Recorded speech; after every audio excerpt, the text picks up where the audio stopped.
کا مختصر تعارف ہے عاشقان غوث اعظم.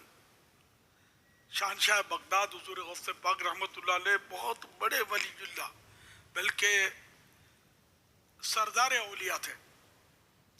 آپ کا مبارک نام عبد القادر، کنیت ابو محمد، اور القابات محی الدین، محبوب سبحانی، غوث الثقلین، غوث الاعظم وغیرہ.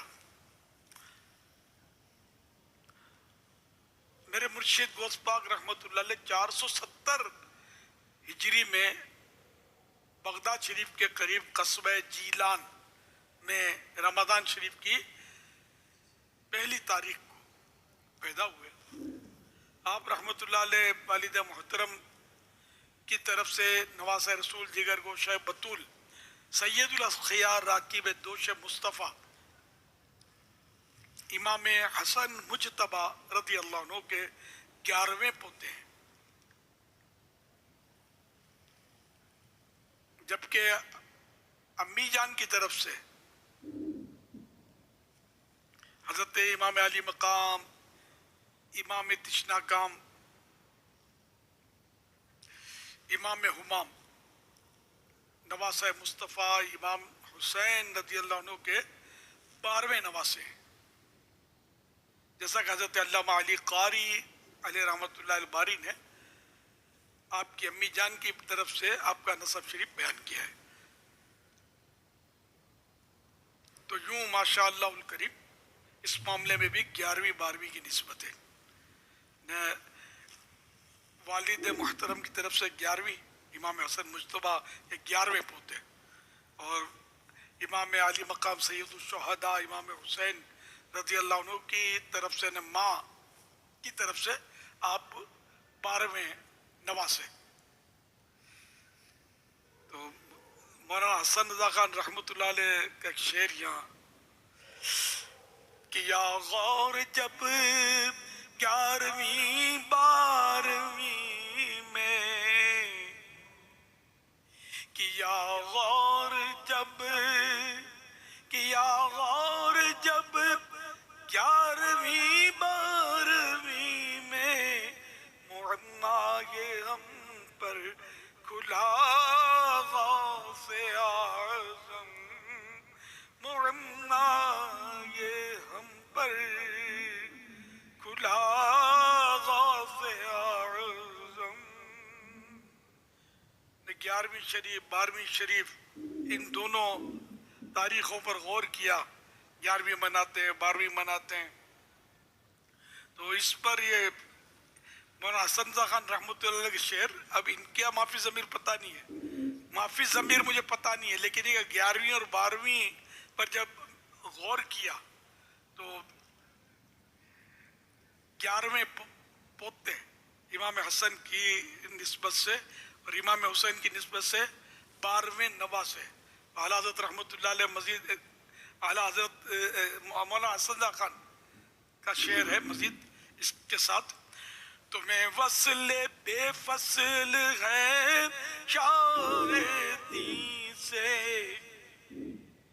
تمہیں وصل بے فصل، تمہیں وصل بے فصل ہے شاہدی سے، دیا حق نے یہ مرتبہ غوث اعظم، دیا حق نے یہ مرتبہ غوث اعظم.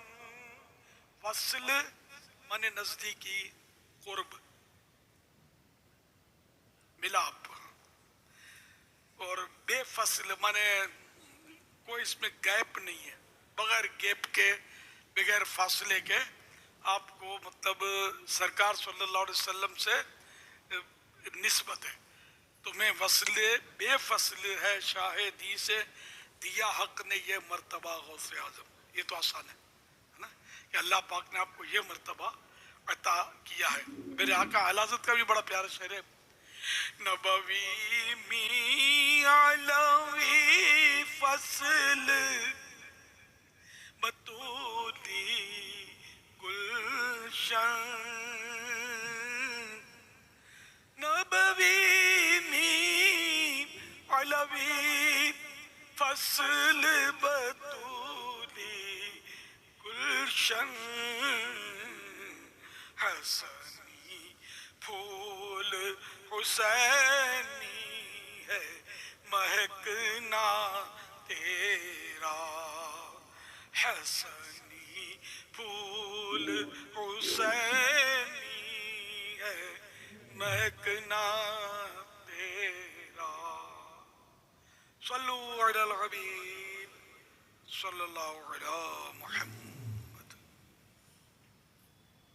ما الفرق بين البخل والقناعة وكيف يتم التمييز بينهما؟ یہ ارشاد فرمائیے کہ بخل اور قناعت میں کیا فرق ہے اور ان کے درمیان امتیاز کیسے کیا جائے؟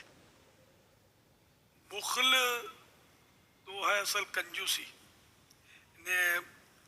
اس کی دو صورتیں، ایک تو یہ کہ جو زکوٰۃ نہیں دیتا یا جو بھی حقوق واجبہ اس میں مال میں ہے، زکوٰۃ ہے، فطرہ ہے، تو جو اور مطلب جیسے دم واجب ہوا، کسی پر احرام کے کفارے واجب ہوئے، تو یہ سب واجبات میں سے. تو جو اور بھی واجبات ہیں، تو جو واجبات ادا نہیں کرتا مال کے، حقیقت میں تو وہ بخیل ہے اور یہ بخل ہے. اس کے علاوہ بخل کی ایک تعریف یہ ہے کہ جہاں مروت میں مال خرچ نہ کرنا پایا جاتا ہے وہاں خرچ نہ کرنا، یہ بخل کی دوسری صورت ہے. مثال کے طور پر مہمان آ گیا تو اس کی خاطر مدارت چائے پانی موقع کی مناسبت سے کھانا پیش کرے، تو یہ ایک مطلب اخلاقی طور پر کیا جاتا ہے ایسا. اور یہ سنتیں بھی ہیں. ظاہر سرکار صلی اللہ علیہ وسلم مہمانوں کو جو نوازتے تھے، ہم کیا نوازیں گے، اور جو بھی اچھے لوگ ہیں نوازتے ہیں، مہمانوں کی خدمت مہمان نوازی کرتے ہیں. تو اب یہ کہ جیسے یہ نہ کرنا، تو یہ مروت میں جہاں خرچ کیا جاتا ہے تو نہیں کر رہا یہ، تو یہ بھی بخل ہے. لیکن وہ جو بخل کی صورت پہلی جو میں نے بیان کی وہ تو خوفناک ہے، اس پہ تو جہنم کا سخت عذاب ہو سکتا ہے. عذاب کی وعید ہے نا اس پر. تو حرام کرے گا، واجب ترک کرے گا تو گناہ گار اور عذاب نار کا حقدار بنے گا. رہی قناعت.